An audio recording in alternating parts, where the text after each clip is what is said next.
La nuit est tombée sur Private Drive. Dans la chambre minuscule d'Harry Potter, un drôle de petit elfe aux oreilles immenses vient d'apparaître sans prévenir. Il tremble, se tord les mains et répète avec angoisse qu'Harry ne doit surtout pas retourner à l'école de sorcellerie de Poudlard cette année. Quelque chose de terrible s'y prépare.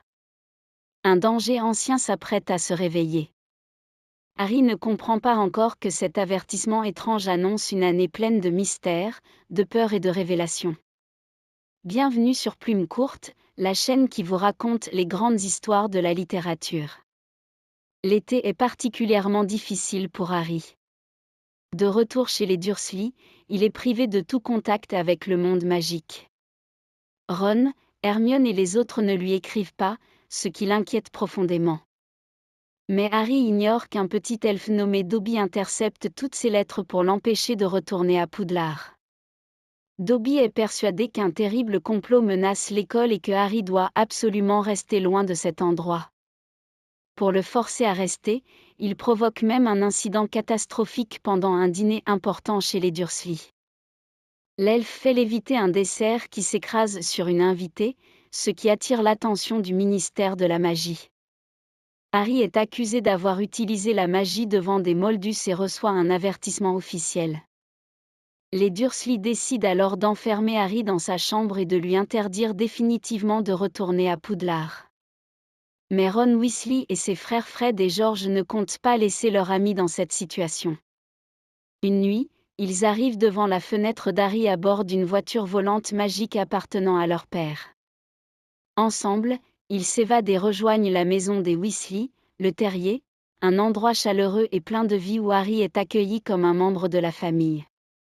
Peu après, Harry accompagne la famille au chemin de traverse pour préparer la rentrée.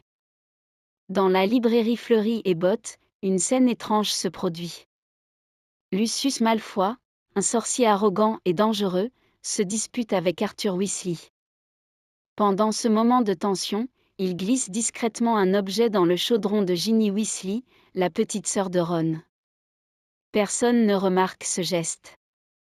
Lorsque la rentrée arrive, Harry et Ron rencontrent un problème inattendu, l'accès au quai 9-3 est mystérieusement bloqué. Incapables de rejoindre le train, ils prennent une décision risquée et utilisent la voiture volante pour se rendre directement à Poudlard. Leur voyage se termine de manière spectaculaire lorsqu'ils s'écrasent dans le saule-cogneur, un arbre magique extrêmement agressif. Leur arrivée provoque un scandale, mais ils évitent l'expulsion grâce à l'intervention du professeur Dumbledore. Très vite, cependant, quelque chose d'inquiétant se produit dans l'école. Harry commence à entendre une étrange voix qui murmure dans les couloirs vides. Une voix froide et menaçante qui parle de tuer et de détruire. Personne d'autre ne semble l'entendre. Peu après, un événement terrifiant survient. Le concierge Argus Rusard découvre que son chat, Miss Teigne, a été attaqué et pétrifié. Sur le mur, un message inquiétant apparaît en lettres rouges. La chambre des secrets a été ouverte. Ennemis de l'héritier, prenez garde. Les élèves commencent à paniquer. Selon une ancienne légende de l'école, la chambre des secrets aurait été créée par Salazar Serpentard, l'un des fondateurs de Poudlard. Cette pièce secrète abriterait une créature monstrueuse destinée à éliminer les élèves nés de parents Moldus. Très vite, d'autres attaques surviennent. Des élèves sont retrouvés pétrifiés les uns après les autres. L'école entière est plongée dans la peur. Harry, Ron et Hermione décident de mener leur propre enquête. Ils soupçonnent rapidement Drago Malfoy, dont le père est connu pour ses idées hostiles envers les sorciers nés de Moldus. Pour obtenir des informations, Hermione prépare une potion très complexe, le polynectar. Cette potion permet de prendre l'apparence d'une autre personne pendant 1 heure. Les 3 amis se transforment en élèves de Serpentard pour interroger Malfoy. Mais ils découvrent qu'il ne sait rien de la chambre des secrets. Pendant ce temps, Hermione découvre une information cruciale dans un livre. La créature de la chambre pourrait être un basilic, un serpent gigantesque capable de tuer d'un simple regard. Mais avant de pouvoir partager pleinement sa découverte, Hermione est elle aussi attaquée et pétrifiée. L'école est désormais au bord du chaos. Harry fait alors une découverte étrange dans les toilettes abandonnées de Mimi Géniard, le fantôme d'une ancienne élève. Il y trouve un vieux journal intime appartenant à un certain Tom Jedusor, un élève ayant fréquenté Poudlard 50 ans plus tôt. En écrivant dans ce journal, Harry découvre qu'il peut communiquer avec la mémoire de Tom Jedusor. Le journal lui montre même un souvenir du passé, celui où Hagrid est accusé d'avoir ouvert la chambre des secrets des années auparavant.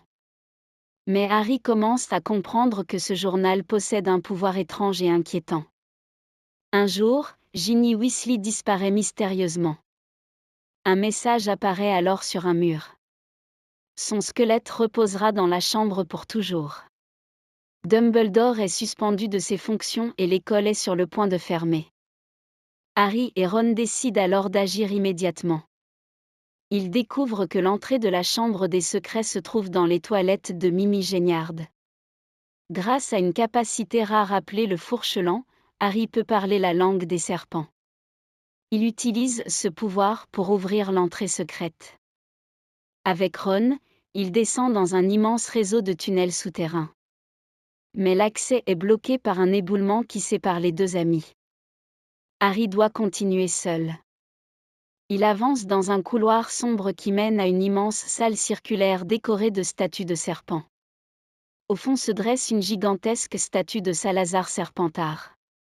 Ginny est là, inconsciente. C'est alors que Tom Jedusor apparaît. Mais il ne s'agit pas d'un simple souvenir. Le journal a permis à cette version de Jedusor de prendre forme. Tom révèle la vérité. Il est celui qui a ouvert la chambre des secrets autrefois. Et il est aussi celui qui manipule Ginny depuis le début de l'année grâce au journal. Peu à peu, il a absorbé son énergie vitale pour se matérialiser. Puis Tom Jedusor révèle une autre vérité encore plus terrifiante. Il est en réalité Lord Voldemort, sous sa forme adolescente. En réarrangeant les lettres de son nom, il montre à Harry que Tom Elvis Jedusor est l'anagramme de « Je suis Lord Voldemort ». Tom décide alors d'achever son plan et libère la créature de la chambre. Un gigantesque basilic surgit de la statue de Serpentard. Le serpent monstrueux attaque Harry dans l'obscurité de la salle. Au moment où tout semble perdu, un phénix apparaît, fin sec, l'oiseau loyal de Dumbledore. Il apporte avec lui le chapeau magique. Grâce au phénix, Harry reçoit l'épée de Godric Gryffondor. Le basilic attaque avec violence, mais fin sec aveugle la créature en lui crevant les yeux. Harry affronte alors le serpent géant dans un combat désespéré et parvient à planter l'épée de Gryffondor dans sa tête. Le basilic est vaincu. Mais Harry est gravement blessé par un croc empoisonné du serpent. Dans un dernier effort, il utilise ce croc pour détruire le journal de Tom Jedusor. L'encre se répand et la forme de Tom disparaît aussitôt. Ginny reprend connaissance. Les larmes du phénix fin sec guérissent ensuite la blessure d'Harry, car les larmes de phénix possèdent un puissant pouvoir de guérison. Harry et Ron sont finalement retrouvés et ramenés à la surface. La vérité éclate. Lucius Malfoy avait glissé le journal dans les affaires de Ginny au chemin de traverse, utilisant ce livre comme une arme pour rouvrir la chambre des secrets. Dumbledore est rétabli dans ses fonctions et l'école est sauvée. Avant de partir, Harry réussit également à libérer Dobby de son maître en piégeant Lucius Malfoy. En recevant une chaussette, Dobby devient officiellement un elfe libre. L'année se termine dans la joie et le soulagement. Mais Harry comprend désormais une chose importante. Le souvenir de Tom Jedusor qu'il a affronté n'était qu'un fragment du véritable Voldemort.